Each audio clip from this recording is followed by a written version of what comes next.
Bonjour à tous et bienvenue sur la chaîne JZTech. Aujourd'hui on se retrouve dans une nouvelle vidéo afin de vous présenter un casque gamer et c'est celui-ci. Si vous me suivez sur la chaîne YouTube, vous savez que j'ai déjà testé un casque gamer, le Logitech G533 qui était plus ou moins milieu de gamme vers le haut, c'est-à-dire qu'il coûte aux alentours des 100 € et du coup je voulais faire une vidéo avec un casque bas de gamme pour voir si le rapport qualité-prix était quand même correct parce que voilà, on n'a pas tous 100 € à mettre dans un casque gamer et du coup c'est ce que je vous présente aujourd'hui, un casque à 20 €. Alors pourquoi j'ai choisi ce casque là? Tout simplement parce qu'il était super bien coté sur Amazon et que vu son design il fait vraiment gamer avec les arceaux comme ceci, avec le RGB sur les côtés des deux oreillettes, je vais vous montrer plus tard dans la vidéo, avec son micro assez spécial aussi, donc voilà, je trouvais vraiment qu'il faisait gamer et c'est pour ça que je vais vous présenter ce casque aujourd'hui. Concernant la boîte, vous l'avez vu, il y a le casque devant, il y a des petites informations derrière, mais voilà, on va pas trop s'attarder sur la boîte, on va plutôt voir ce qu'il y a à l'intérieur. Alors directement dans le casque, vous avez comme d'habitude la petite notice. Vous avez ici un câble pour vous brancher le casque sur cet embout là et de l'autre côté vous avez la prise micro en rose et vous avez la prise casque en vert pour les ordinateurs par exemple. Alors vous avez également une rallonge USB qui peut toujours être intéressante si votre tour est loin de vous. Donc voilà, une petite rallonge bien utile. Et enfin le casque comme vous l'avez ici. Alors la marque de ce micro c'est la marque Be Excellent qui est marquée ici sur l'arceau. Donc voilà, c'est produit chinois évidemment. Alors au niveau des connectiques, du coup, vous avez une prise audio comme ceci, donc une prise jack. Ah oui, j'ai aussi oublié de vous dire qu'il fonctionnait à la fois sur PS4, sur PC, sur smartphone, sur Switch et sur Mac. Pour la Xbox, il faudra un adaptateur. Mais voilà, il fonctionne aussi sur multiplateforme et ça, c'est un super point également. Et vous avez un port USB pour le brancher sur votre ordinateur pour que le RGB s'active parce que vous avez un RGB, donc c'est des couleurs différentes, je vous montrerai dans la vidéo. Vous avez des RGB de ce côté-ci de l'oreillette et de ce côté-ci aussi. Avant de parler du casque, intéressant aussi, vous avez une petite manette ici où vous pouvez muter et démuter, vous pouvez régler le son aussi avec la petite molette. Donc voilà, super intéressant aussi d'avoir ça sur un casque à 20 €. Alors en ce qui concerne le casque, comme vous le voyez, il est assez design, c'est du plastique évidemment, c'est 20 €, vous le savez. Il est quand même assez solide, comme vous le voyez, il est assez flexible, je peux un peu le tourner dans tous les sens. Et ça va, ça ne casse pas, donc ça c'est assez un bon point. C'est du plastique vraiment partout, que ce soit sur les oreillettes ou sur l'arceau. Sur l'arceau ici vous avez une bonne mousse et franchement elle est vraiment épaisse, donc c'est vraiment confortable quand vous l'avez sur la tête. Alors comme sur tous les casques, vous pouvez régler l'arceau de chaque côté comme ceci.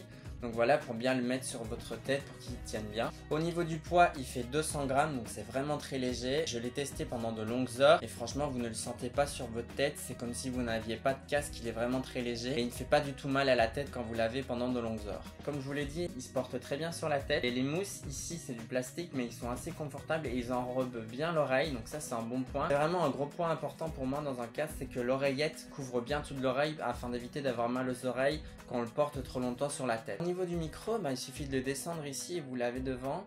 Alors je trouve dommage qu'il soit pas un petit peu plus long et qu'il n'arrive pas devant la bouche. Mais voilà, il est bien là et franchement on le voit pas quand on joue, il est assez discret, il est tout fin. Sur ce côté-ci, la petite ici LED, c'est une LED qui s'allume quand vous le branchez à votre ordinateur via le port USB.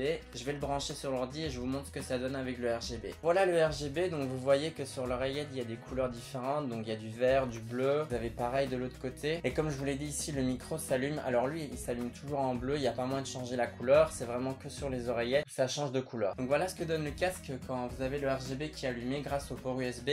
Donc vous voyez ici aussi ça s'allume sur la petite LED comme je vous l'ai dit et sur les côtés ça change de couleur. Donc voilà, je trouve que pour 20 € c'est super cool d'avoir du RGB. Comme vous le savez, le RGB c'est la vie. Et voilà, ça donne un petit design, un petit style et franchement je trouve ça super cool et ce casque il fait vraiment gamer. Alors au niveau du son, honnêtement le son est très bon. Quand vous l'avez et que vous jouez à un jeu de FPS par exemple, vous entendez bien si l'ennemi vient sur la droite ou sur la gauche. C'est un peu difficile de savoir s'il vient du dessus ou du bas. Par exemple, je l'ai testé sur Fortnite et dans les constructions, c'est difficile de savoir si votre ennemi est au-dessus ou en dessous. Par contre, s'il est à gauche ou s'il est à droite, ça vous entendez super bien. Si j'ai un petit défaut à donner sur le son, c'est que le son il est un petit peu étouffé. La qualité du son est propre, mais le son est un petit peu étouffé. Voilà, c'est un des inconvénients que je peux lui trouver. Je suis pas vraiment expert en son, mais c'est mon ressenti par rapport au casque Logitech G533. Où là vraiment le son est pur, il n'est pas étouffé, il est vraiment d'une très bonne qualité. Mais voilà, encore une fois pour son prix, le son vraiment est super bon. Alors en ce qui concerne le micro, donc j'ai testé en partie avec des amis, ils m'ont dit que la qualité du son était vraiment bonne, qu'on m'entendait bien et que le son était vraiment clair. Ce que je vais faire maintenant, c'est que je vais le brancher sur l'ordinateur et je vais vous faire écouter le son du micro pour vous faire votre avis. Donc actuellement vous m'écoutez avec le micro du casque et je me suis déjà écouté avant parce que j'ai fait des petits tests et franchement je trouve vraiment que le son est d'une bonne qualité, qu'il est correct et qu'il est assez clair. Souvent dans les casques bas de gamme, c'est vraiment le micro qui pêche et où vraiment la qualité du micro est vraiment pas bonne. Mais vraiment avec ce casque-ci, comme vous l'entendez, le son du micro est vraiment correct. Alors on va faire un petit test, je vais m'arrêter de parler pour voir s'il y a un bruit de fond ou pas. Alors comme vous l'avez entendu, il n'y a quasi pas ou vraiment très peu de bruit de fond. Donc ça c'est encore un super point, vous n'avez pas un gros comme ça bien dégueulasse qu'il y a sur les casques vraiment bas de gamme. Donc voilà tout ce que je pouvais dire sur ce casque gamer entrée de gamme. J'espère que cette vidéo peut aider certains d'entre vous qui est en train de chercher un casque gamer pas trop cher avec un super bon rapport qualité-prix. Pour ceux qui ont un plus gros budget et qui cherchent un casque gamer un peu plus haut de gamme, je vous mets le lien ici au-dessus du casque gamer Logitech G533 où j'ai fait vraiment une vidéo dédiée dessus. Donc n'hésitez pas à aller checker la vidéo si ça vous intéresse. Donc voilà pour cette vidéo, j'espère qu'elle vous a plu. Si c'est le cas, comme d'habitude, lâchez un petit pouce bleu, ça fait toujours plaisir. Et n'hésitez pas à partager la vidéo. Si vous aimez le contenu de ma chaîne YouTube, n'hésitez pas à vous abonner en cliquant sur le bouton s'abonner ici en bas et en activant la petite cloche qui va vous permettre de recevoir une notification dès que je sors des nouvelles vidéos. Merci d'avoir regardé la vidéo et nous on se dit à bientôt pour une prochaine vidéo.